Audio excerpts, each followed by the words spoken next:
આજે આપણે બનાવીશું વરિયાળીનું શરબત અને એમાં જોઈશે આપણે 5 થી 10 નંગ ઇલાયચી, 50 ગ્રામ વરિયાળી, 50 ગ્રામ સાકર અને 5 થી 10 ગ્રામ કાળા મરી. અને હવે આપણે એને મિક્સર જારમાં ગ્રાઇન્ડ કરીશું.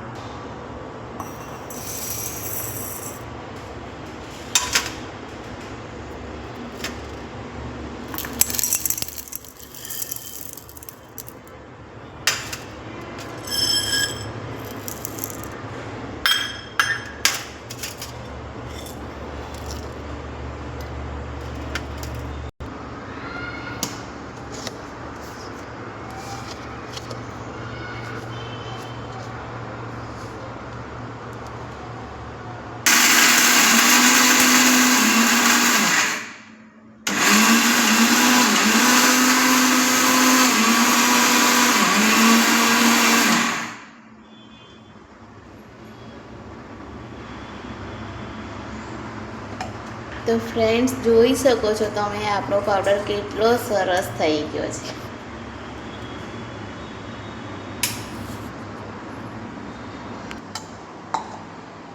તો હવે આપણે 1 ચમચી વરિયાળીના શરબતનો પાવડર અને ઠંડુ પાણી નાખી શરૂ કરીશું.